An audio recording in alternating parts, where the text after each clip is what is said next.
Hi friends, welcome back to my channel. ഇന്ന് ഞാൻ ഇവിടെ കാണിക്കുന്നത് നേന്ത്രപ്പഴം വെച്ചിട്ട് വളരെ ഈസി ആയിട്ട് തയ്യാറാക്കി എടുക്കാൻ പറ്റുന്ന ഒരു പായസത്തിന്റെ റെസിപ്പിയാണ് കേട്ടോ. ഇപ്പൊ മലപ്പുറം കോഴിക്കോട് ഭാഗത്തൊക്കെ അതിന് കായ്ക്കറി എന്നാണ് പറയുക. അപ്പൊ ഒരു അടിപൊളി റെസിപ്പിയാണ്, എല്ലാവരും ട്രൈ ചെയ്ത് നോക്കണം കേട്ടാ. അപ്പൊ ഇന്ന് ബറാത്താണല്ലോ, ബറാത്തിന് സ്പെഷ്യലായിട്ട് തയ്യാറാക്കിയ ഒരു പായസം കൂടിയാണ് കേട്ടത്. അപ്പൊ വീഡിയോ എല്ലാവരും സ്കിപ്പ് ചെയ്യാതെ തന്നെ ഒന്ന് കാണാൻ ശ്രമിക്കണേ. അതിനായിട്ട് ആദ്യം തന്നെ 1/4 കപ്പ് ചൗവരിയാണ് എടുത്തിട്ടുള്ളത്. അതിലേക്ക് നല്ല തിളച്ച വെള്ളം തന്നെ ഒഴിച്ചു കൊടുക്കാം. അതൊന്ന് പെട്ടെന്ന് കുതിർന്ന് കിട്ടാൻ വേണ്ടിയിട്ടാണ്. അപ്പൊ ചവരി ഓപ്ഷനിലാണ്, നിർബന്ധമില്ല. പക്ഷെ ചവരി ഇടുമ്പോൾ നല്ലൊരു ടേസ്റ്റ് ആണ് കേട്ടോ. ഇവിടെ മോൾക്കൊക്കെ ഭയങ്കര ഇഷ്ടമാണ്. ഇനി ഒരു ബൗളിലേക്ക് 1 ടേബിൾ സ്പൂൺ കോൺഫ്ലവർ ഇട്ട് കൊടുത്തിട്ടുണ്ട്. 3 ടേബിൾ സ്പൂൺ പാൽപ്പൊടിയാണ് ഇട്ട് കൊടുത്തിട്ടുള്ളത്. അതിലേക്ക് 1/2 കപ്പ് പാൽ ഒഴിച്ചു കൊടുത്തിട്ട് അതൊന്ന് നന്നായിട്ടൊന്ന് മിക്സ് ചെയ്തെടുക്കണം. കട്ടയില്ലാതെ തന്നെ മിക്സ് ചെയ്തെടുക്കണം കേട്ടോ. ഇത് മിക്സ് ചെയ്തതിനു ശേഷം നമുക്ക് മാറ്റി വെക്കാം. ഇനി 2 നേന്ത്രപ്പഴമാണ് കേട്ടോ ഞാൻ എടുത്തിട്ടുള്ളത്. അത്യാവശ്യം വലുപ്പമുള്ള പഴം തന്നെയാണ് എടുത്തിട്ടുള്ളത്. ഇതൊന്ന് ചെറുതായി കട്ട് ചെയ്തെടുക്കണം. പഴം കട്ട് ചെയ്ത് എടുത്തിട്ടുണ്ട്. ഇനി ഞാൻ പായസം തയ്യാറാക്കുന്ന ഉരുളിയിലാണ് കേട്ടോ. അതിലേക്ക് 2 ടേബിൾ സ്പൂണ് നെയ്യ് ഒഴിച്ചു കൊടുക്കാം. നെയ്യ് ചൂടായി വരുമ്പോൾ അതിലേക്ക് കുറച്ച് കാഷ്നട്ടും മുന്തിരി ഇട്ടിട്ട് ഒന്ന് വറുത്തെടുക്കാം. അതൊക്കെ നമ്മുടെ ഇഷ്ടത്തിന് എടുക്കാം കേട്ടോ. അധികം നേരം ഒന്നും ഇട്ടിട്ട് വഴറ്റിയെടുക്കേണ്ട കാര്യമില്ല കേട്ടോ. അപ്പൊ നമുക്ക് അതിലേക്ക് പഴം കൂടി ഇട്ട് കൊടുക്കേണ്ടതാണ്. അപ്പൊ അതിന്റെ ഒപ്പം തന്നെ ഇത് കറക്റ്റ് ആയിട്ട് വന്നോളും. ഇനി കട്ട് ചെയ്തെടുത്തിട്ടുള്ള പഴം കൂടി ഇട്ട് കൊടുക്കാം. ഈ പഴം നന്നായിട്ട് തന്നെ ഒന്ന് വഴറ്റിയെടുക്കാം. പഴം നന്നായിട്ട് തന്നെ വഴറ്റിയെടുക്കണം കേട്ടോ. അതിലേക്ക് ഇനി മധുരത്തിന് ആവശ്യമായിട്ടുള്ള പഞ്ചസാര ഇട്ട് കൊടുക്കണം. 1/2 കപ്പ് പഞ്ചസാരയാണ് ഞാൻ ഇട്ട് കൊടുക്കുന്നത്. ഈ ഒരു മധുരം കറക്റ്റ് ആയിട്ട് വന്നിട്ടുണ്ട്. ഇനി ഇതിലും കൂടുതൽ വേണമെന്നുള്ളവർക്ക് ഒരു 2 ടേബിൾ സ്പൂൺ കൂടി കൂടുതൽ ഇട്ടാൽ മതി കേട്ടോ. ഇനി പഞ്ചസാരക്ക് പകരം മിൽക്ക് മെയ്ഡ് ഉണ്ടെങ്കിൽ മിൽക്ക് മെയ്ഡ് വേണമെങ്കിലും നിങ്ങൾക്ക് ചേർത്ത് കൊടുക്കാം.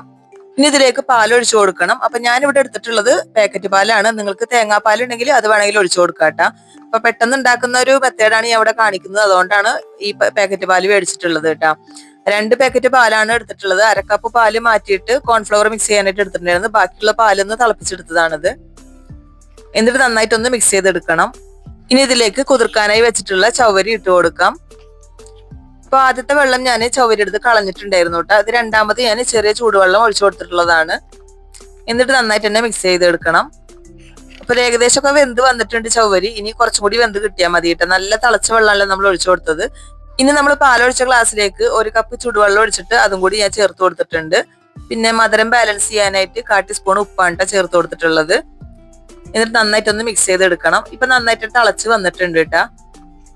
ചവ്വരൊക്കെ ഏകദേശം വെന്ത് വന്നിട്ടുണ്ട്. ഇനി നമുക്ക് അതിലേക്ക് കോൺഫ്ലവറും പാൽപ്പൊടിയും കൂടി മിക്സ് ചെയ്ത് വെച്ചിട്ടുണ്ടല്ലോ, പാല്, അതും കൂടി ഒഴിച്ചു കൊടുക്കാം.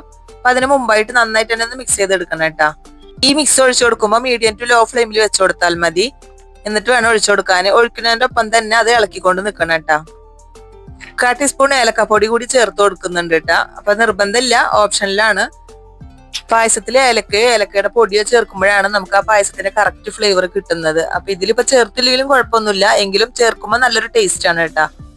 അപ്പൊ ഈ ഒരു പായസത്തിന് കുറുകിയ രീതിയിലാണ് നിങ്ങൾക്ക് വേണമെന്നുണ്ടെങ്കിൽ ഈ വെള്ളം ഒന്നും ചേർക്കേണ്ട കാര്യമില്ല, പാല് മാത്രം ചേർത്തെടുത്താൽ മതി. പിന്നെ ഇപ്പൊ ഈ ചവ്വരിയൊക്കെ ചേർത്തോണ്ട് തന്നെ അത്യാവശ്യം കുറുകി വരും നമുക്ക്. അതുകൊണ്ടാണ് ഞാൻ ഈ വെള്ളമൊക്കെ ചേർത്തത്. ഇത്രയും മതി. ഇനി തിളച്ച് വന്നിട്ടുണ്ട്. ഈ തിളച്ച് വന്നാൽ നമുക്ക് ഫ്ലെയിം ഓഫ് ചെയ്ത് കൊടുക്കാം കേട്ടോ. ഇനി ചൂടൊക്കെ പോയാൽ കുറച്ചുകൂടി ഒന്ന് കുറുകി വരും. അങ്ങനെ നമ്മുടെ ബറാത്ത് സ്പെഷ്യൽ ആയിട്ടുള്ള വളരെ ഈസി ആയിട്ട് തയ്യാറാക്കി എടുക്കാൻ പറ്റുന്ന ഒരു കായ്ക്കറിയുടെ റെസിപ്പിയാണ് കേട്ടോ ഞാനിവിടെ കാണിച്ചത്. അപ്പൊ എല്ലാവർക്കും ഈ ഒരു റെസിപ്പി ഇഷ്ടപ്പെട്ടെന്ന് വിചാരിക്കുന്നു. അപ്പൊ ഇത് ബറാത്തിന് മാത്രമല്ല കേട്ടോ നമ്മൾ തയ്യാറാക്കി എടുക്കുക, എപ്പോ വേണമെങ്കിലും നമുക്ക് തയ്യാറാക്കാവുന്നതാണ്.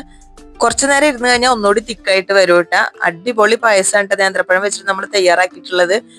ഈ ഒരു റെസിപ്പി നിങ്ങൾക്ക് ഇഷ്ടമായാല് ലൈക്ക് ചെയ്യുക, ഷെയർ ചെയ്യുക, സബ്സ്ക്രൈബ് ചെയ്യണം കേട്ടോ. പിന്നെ എന്റെ ചാനൽ ആദ്യമായിട്ട് കാണുന്നവരുണ്ടെങ്കിൽ പ്ലീസ് ഒന്ന് സബ്സ്ക്രൈബ് ചെയ്ത് സപ്പോർട്ടും കൂടി ചെയ്യണേ. നിങ്ങളുടെ അഭിപ്രായങ്ങളൊക്കെ കമന്റ് ബോക്സിൽ അറിയിക്കുക. അതുപോലെ തന്നെ ഹൈപ്പ് ചെയ്യാൻ മറക്കരുത് കേട്ടോ. നല്ലൊരു വീഡിയോ ആയിട്ട് നമുക്ക് വീണ്ടും കാണാം. താങ്ക്